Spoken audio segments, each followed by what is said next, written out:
a las enzimas y otros químicos que se analizan dentro de lo que se conoce como el llamado perfil hepático, que nos ayuda al apoyo diagnóstico de compromisos a nivel justamente del hígado.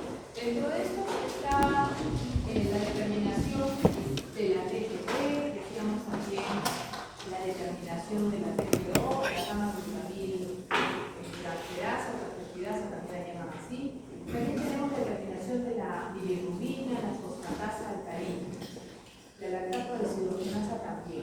Entonces, cuando uno tiene la idea, uno como médico, tiene la idea de que el hígado puede haberse infectado, estamos frente, entonces puede ser una hepatitis, puede ser una estenosis hepática o una cirrosis. Dentro de las determinaciones laboratoriales que se pueden solicitar estarían estas, ¿no?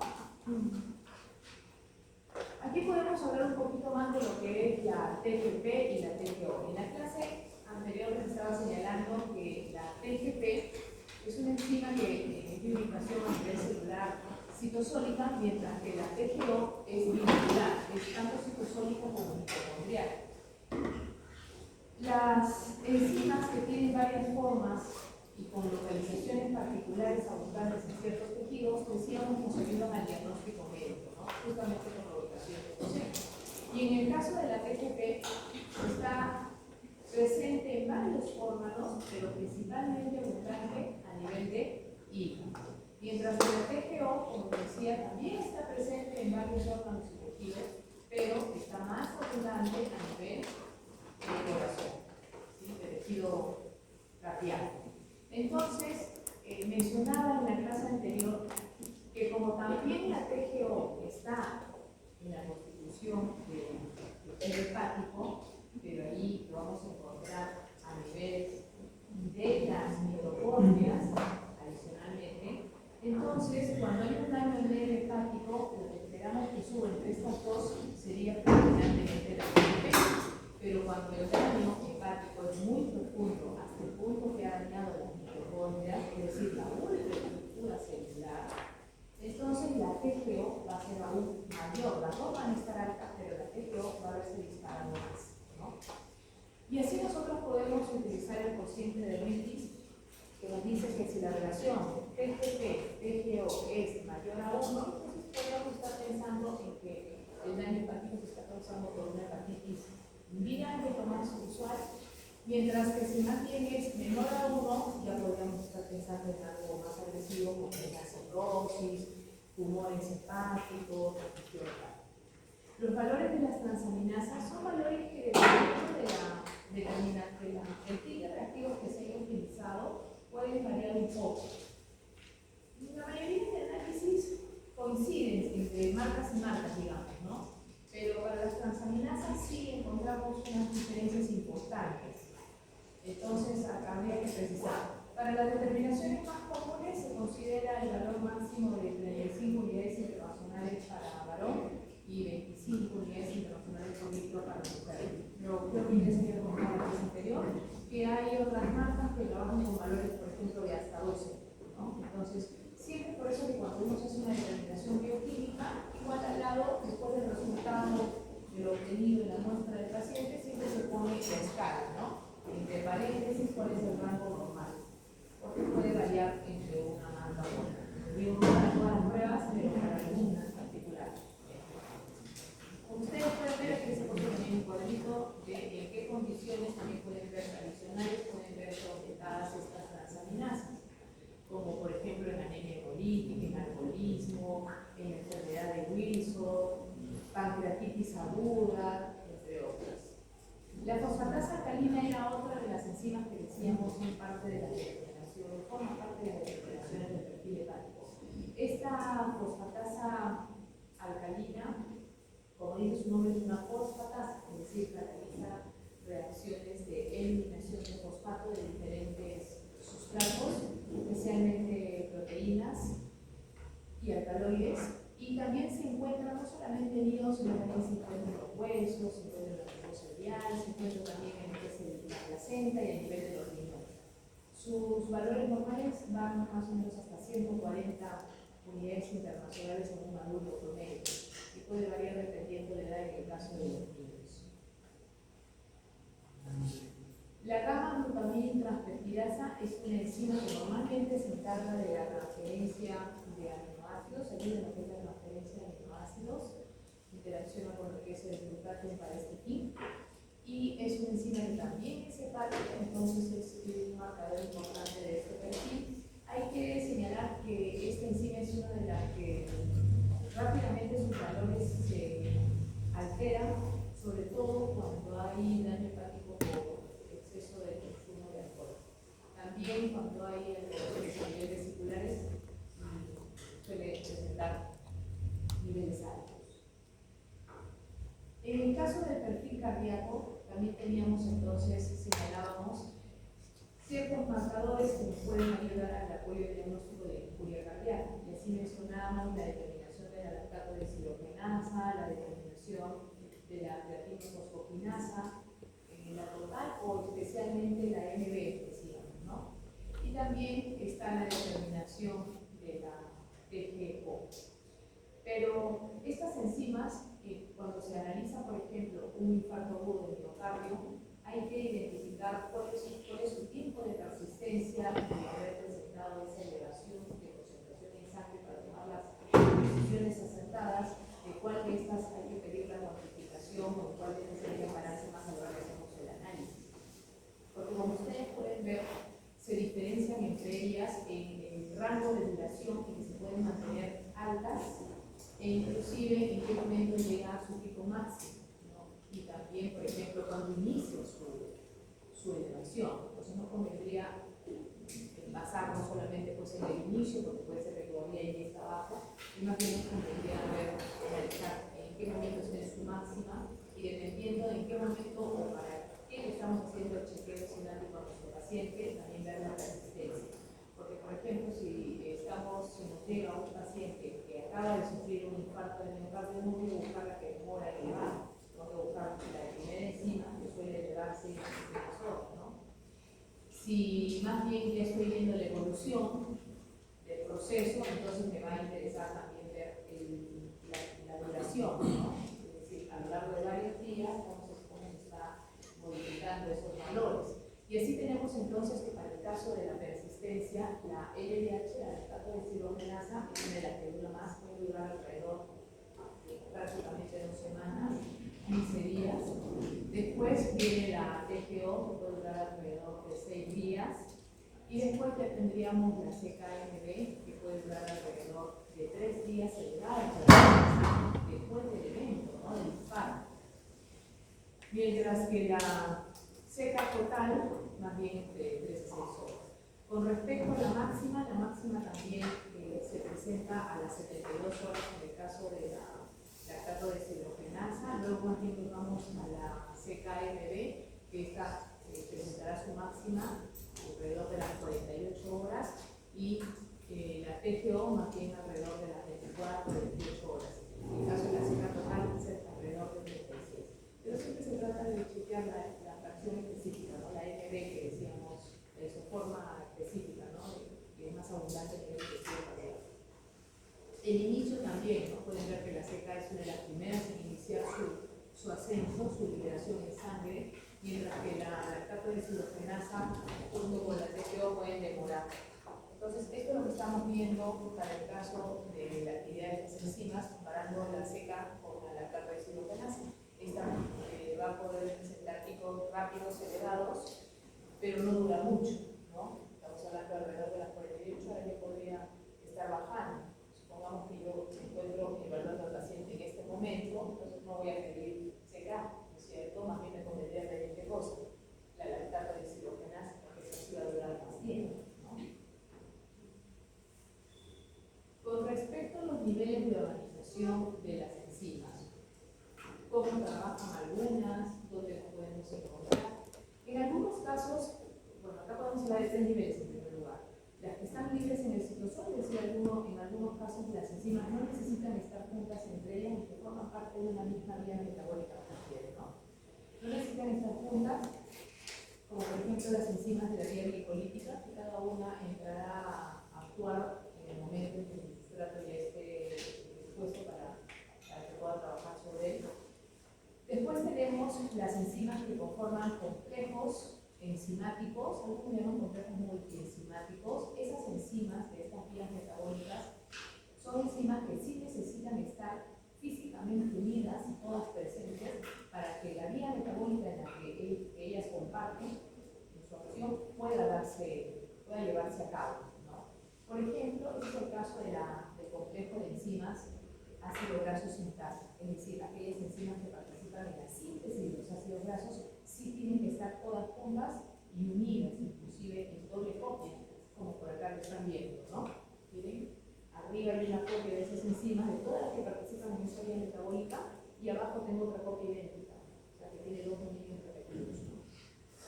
Y por otro lado, lo mismo, ¿sí? Están mencionándose ya alguna de ellas, si se dan cuenta están repetidas. Otro caso es la situación de las enzimas que necesitan estar en una estructura particular celular, como es el caso de los componentes de la cadena transportadora de electrones, que el grueso de ellos se tiene que encontrar dentro o incrustado en lo que es formando parte de la NMI, ¿no? De la membrana mitocondrial interna, excepto si se conoce que está en el espacio membranoso. Entonces, a estas enzimas de procesos particulares que tienen que estar en una estructura en particular, señalamos que su organización es en base a sistemas enzimáticos, ¿no? O formarán sistemas enzimáticos.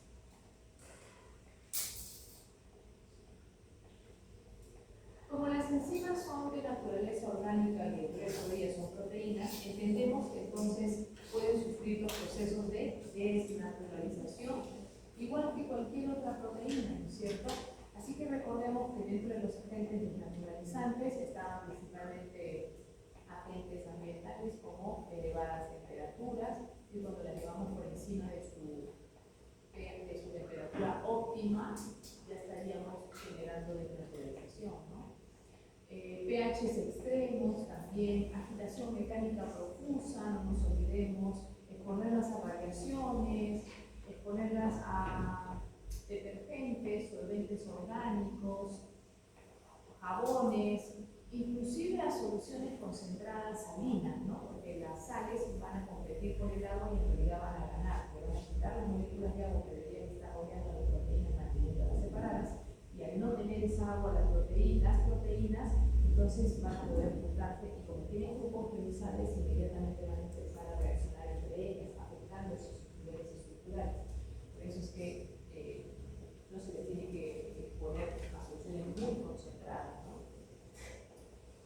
Cuando las proteínas están desnaturalizadas, en este caso hablando de las enzimas están desnaturalizadas, entendemos que perderán esa actividad catalítica que típicamente cada una de ellas realizaba, ¿no?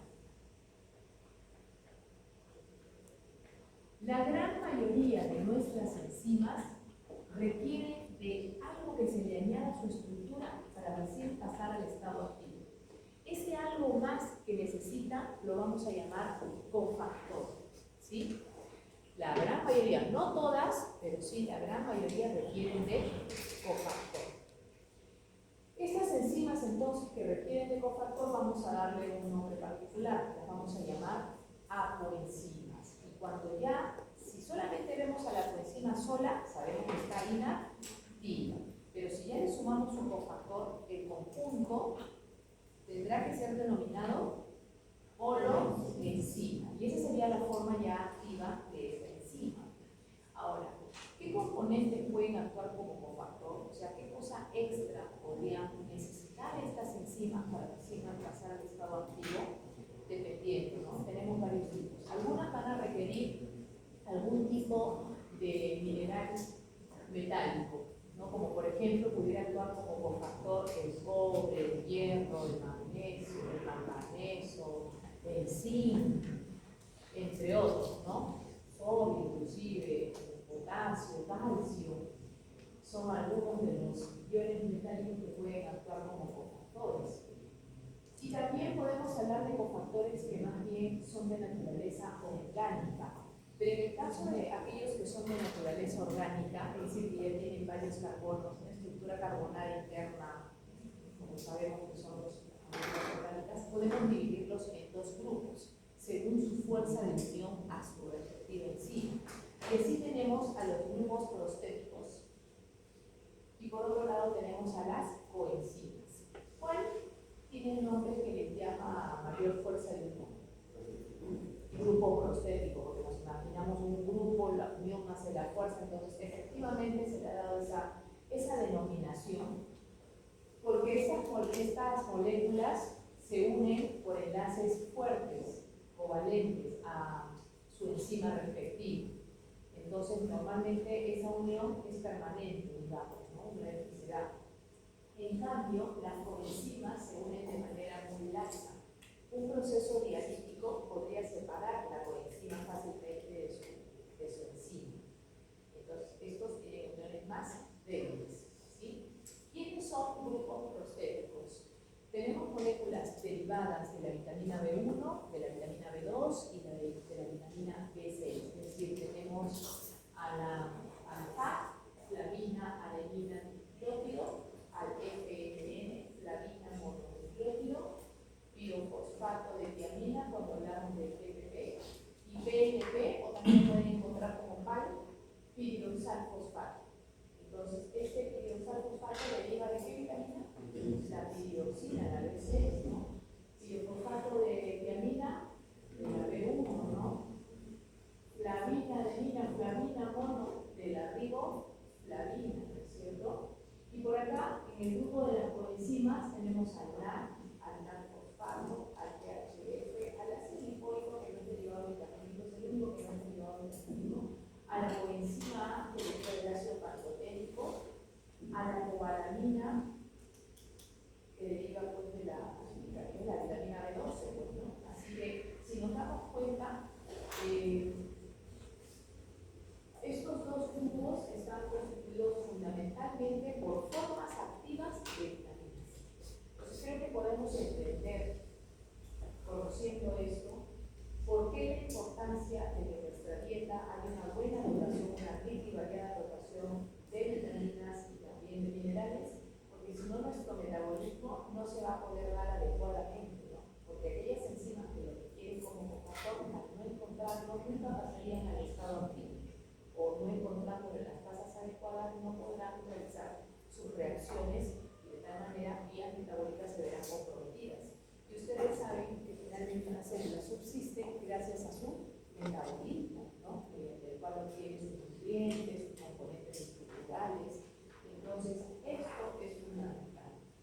Aquí podemos ver algunos ejemplos particulares de cofactores requeridos por algunas enzimas importantes, como por ejemplo cobre y el hierro, necesitados por la citocromo oxidasa de la cadena transportadora de electrones. El hierro también por la catalasa, por la peroxidasa, porque estas son hemoproteínas y en el grupo hemo se necesita ese elemento químico. La piruvato-quinasa, una enzima de la vía glicolítica, requiere potasio. Exoquinasa, glucosa 6-fosfatasa, piruvato-quinasa, enzimas de la vía glicolítica también requieren magnesio, y sabemos que esa glicólisis, junto con la cadena transportadora de electrones, es el conjunto de vías que nos ayudan a hacer la respiración, es decir, a proporcionar energía a nuestro cuerpo, ¿no? Después por acá vemos al manganeso, la quinina, la reductasa, el reductasa, otra importante, la ureasa, que requiere níquel también, ¿no? Glutatión peroxidasa, una enzima que ayuda en el proceso de detoxificación, ¿no? Trabaja ayudándonos con una acción de antioxidantes, ¿no? El selenio, la hidrasa carbónica, el alcohol deshidrogenasa, carboxipeptidasa, que hemos hablado en la clase anterior para poder degradar enzimas, para poder degradar proteínas, ¿no? Y cadenas polipeptídicas variadas requieren zinc. Entonces, ahí está la importancia de estos componentes para nosotros. Esta diapositiva le he titulado buena parte de los cofactores derivan de vitaminas hidrosolubles y por lo tanto, entonces, la deficiencia de las vitaminas hidrosolubles está muy relacionada con la aparición de condiciones patológicas, con como por ejemplo en el caso de la vitamina C, habrán escuchado que su deficiencia puede generar pues, el escorbut, ¿no? Esta vitamina C participa en la síntesis de colágeno, actúa como coenzima para algunas peptidasas, y en el caso de la síntesis de colágeno, que habría que resaltar, porque el colágeno ya hemos dicho que es la proteína mayor constituyente corporal, es indispensable esa vitamina C porque en el colágeno, como yo ya se había comentado, encontramos residuos de hidroxiprolina y hidroxilisina. Y para hacer esas reacciones de conversión hacia el hidroxi, de estos aminoácidos, o sea, realizar hidroxilaciones, la enzima que hace esas hidroxilaciones requiere de vitamina C, ¿no? Entonces es por eso que capaz han escuchado que personas que se les suplementan con consumo de colágeno, que dicen, pero también tienen que suplementar con vitamina C, porque nada serviría darle los precursores o los aminoácidos específicos para que vuelva a ensamblar colágeno si no le doy el cofactor necesario para la enzima que haga esas hidroxilaciones y se pueda completar la estructura de esta molécula, ¿no? En el caso de la tiamina, una vitamina que hemos visto que está en la constitución entonces de fosfato de tiamina, decíamos, ¿no? Enfermedad carencial, el benceno, ¿no? Que puede impulsar con afecciones neuronales, como también afecciones a nivel del tracto cardíaco, vascular. Riboflavina, la riboflavina que ya hemos mencionado, componente del FAT y del FMN, su deficiencia puede causar dermatitis y lesiones mucosas. Para el caso de la niacina, pues ya estábamos comentando en la clase anterior lo que era la pilagra, ¿no? La enfermedad del ácido. Pero el ácido pantoténico, que mencionaba hace un momento, que es constituyente de la coenzima A, y recordemos que esta coenzima A participa en el metabolismo intermediario central, ¿no? Por ejemplo, cuando hablamos de acetilcoenzima A, por ejemplo, ahí está la coenzima. Así que su deficiencia tiene que ver con fatiga, trastornos del sueño, porque también va a participar en lo que es la conformación de neurotransmisores, ¿no? De igual manera, la piridoxina también participa en la síntesis de neurotransmisores. Así que participa en la transferencia también de grupos amino, y entre sus enfermedades carenciales está la depresión y la anemia. Al igual que la deficiencia de ácido fólico y cobalamina, que también dan anemia. En el caso del ácido fólico, la denominada anemia megaloblástica. En el caso de la cobalamina, la anemia perniciosa. Y la biotina, que también su deficiencia está relacionada con fatiga y depresión. O sea que varias del complejo B de calidad son indispensables para mantener la óptima salud. Todavía todas, ¿no? Porque también hemos visto ya en biología lo que eran las liposolubles también, ¿no? A, D, K.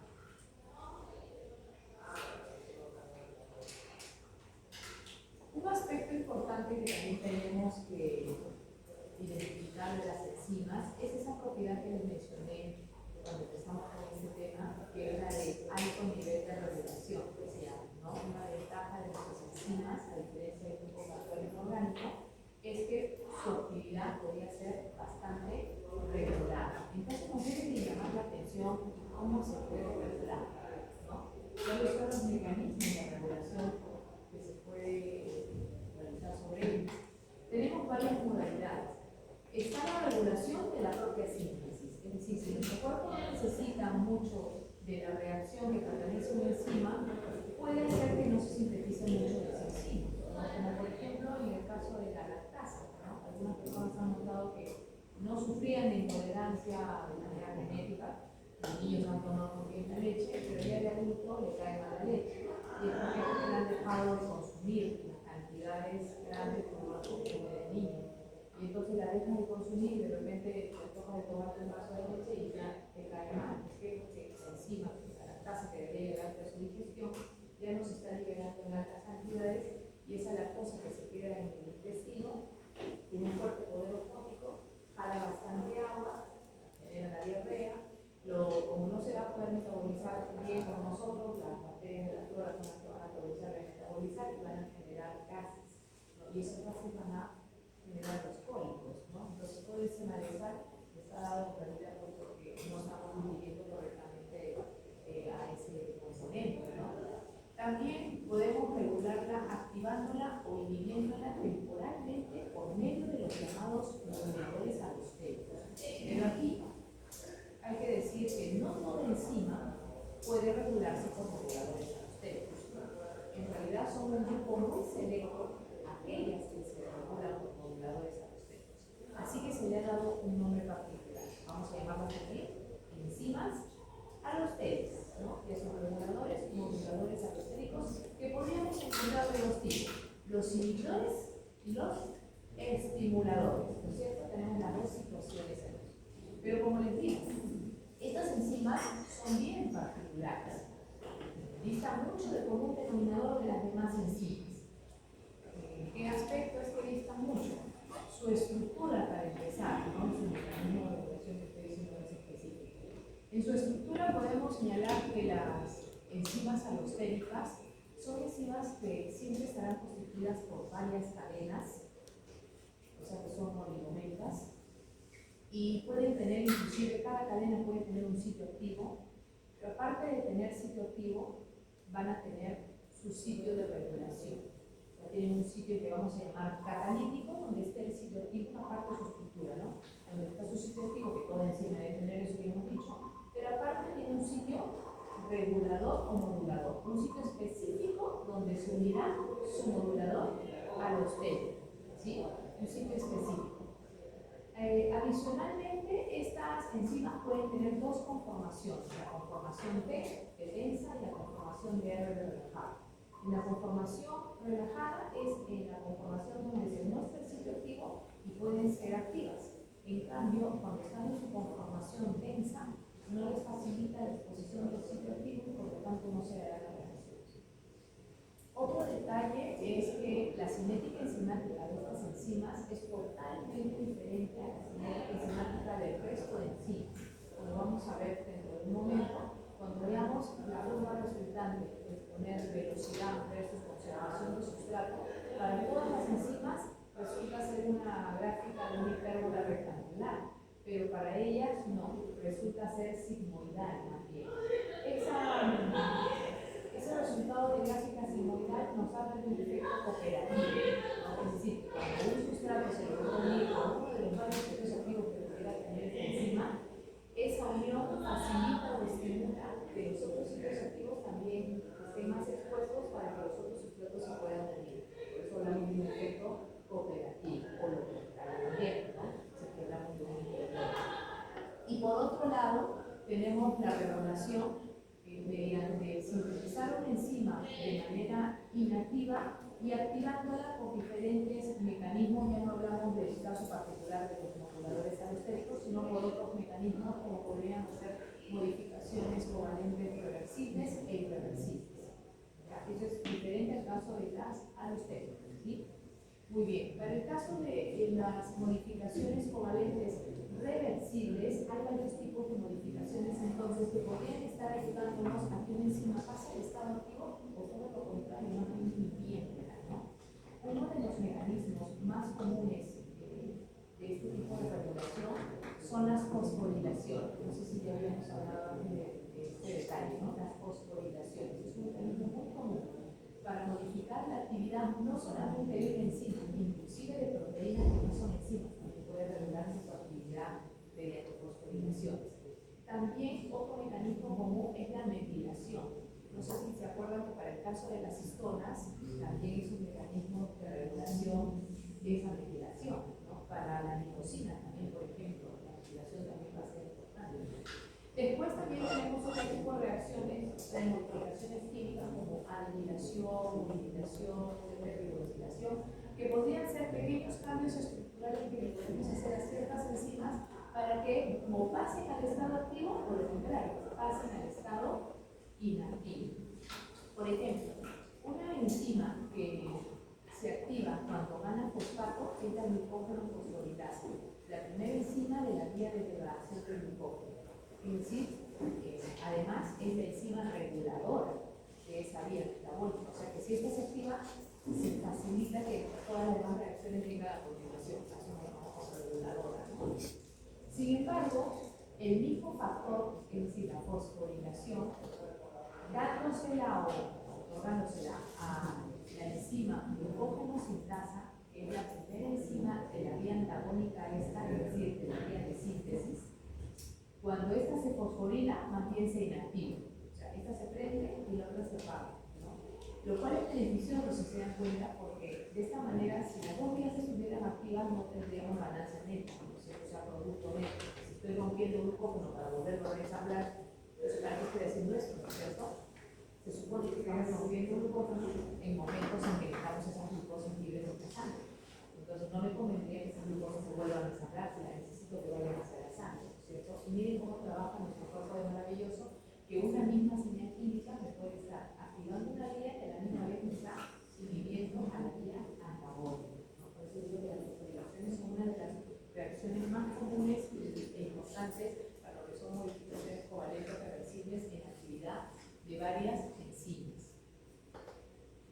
Otras modificaciones covalentes, pero ya serían irreversibles, serían las modificaciones que podemos observar en las enzimas que toman el nombre de simógenos. Simógenos o proenzimas, también suelen llamar, ¿ya? Simógenos o proenzimas es lo mismo.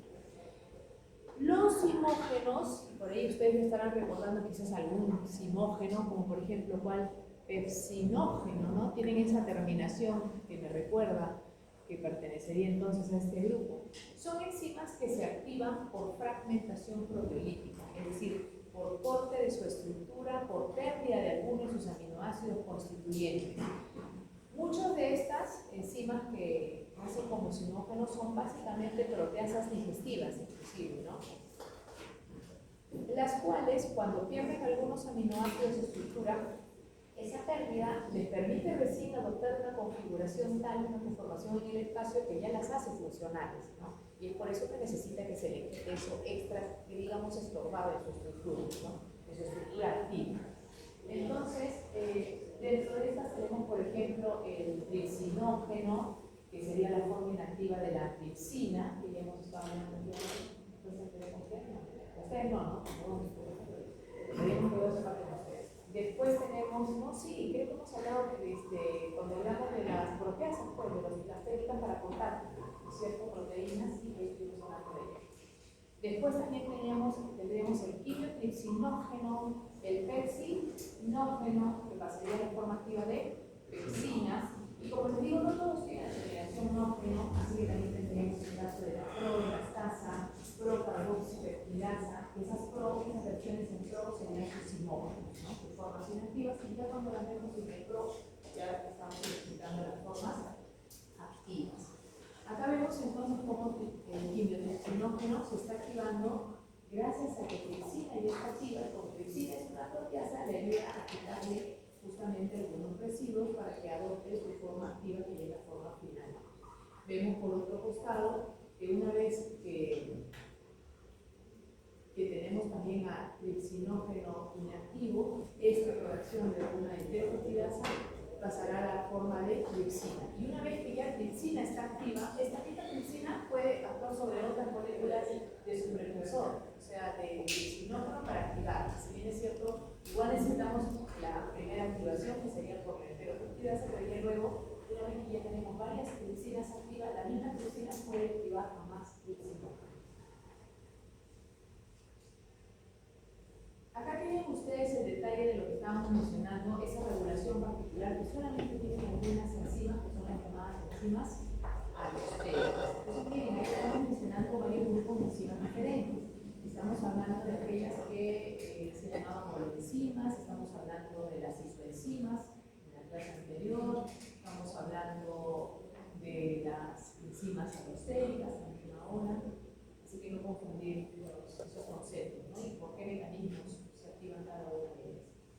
Como les decía, acá estamos viendo entonces los dos sitios que tiene toda enzima alostérica, su sitio C, que sería su sitio catalítico, sitio en el cual se encuentra su sitio químico, ¿cierto? Que se llama catalítico.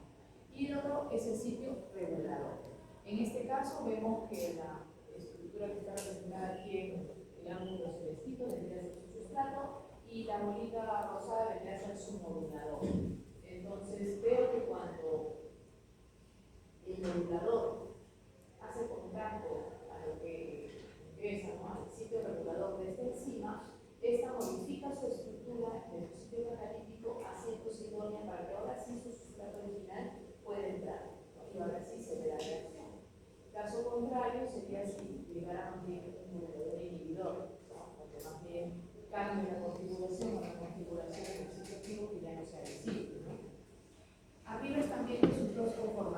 su conformación R relajada y su conformación T densa.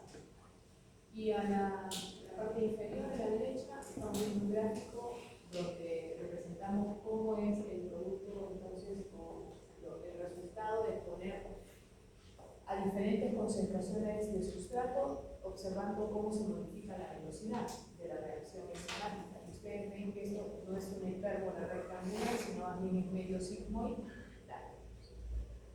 Esto solamente lo tienen las austeras. Varios fármacos que nosotros utilizamos en la medicina, su mecanismo de acción que estamos aprovechando es que actúan como inhibidores enzimáticos. Es una línea de acción en algunas condiciones patológicas sería afectando a enzimas específicas, ¿no? O utilizando enzimas para alterar ciertos procesos. Ese es el caso, por ejemplo, de los antibióticos lactámicos como la penicilina, la amoxicilina, las cefaloporinas, que van a inhibir la síntesis de la pared bacteriana. Entonces, si no pueden sintetizar pared bacteriana, no van a poder modificarse esa bacteria por su desarrollo para célula de cáncer teniendo que tomar su pared, ¿no es cierto? También tenemos los inhibidores de la enzima de la conversión de la angiotensina. Esta enzima normalmente permite la conversión de angiotensina 1 en angiotensina 2, ya que la angiotensina 2 tiene un fuerte poder vasoconstrictor. Entonces, bloqueando a esta enzima de la conversión, estaríamos bloqueando el efecto vasoconstrictor, por lo tanto, estaríamos controlando la disminución de la presión sanguínea.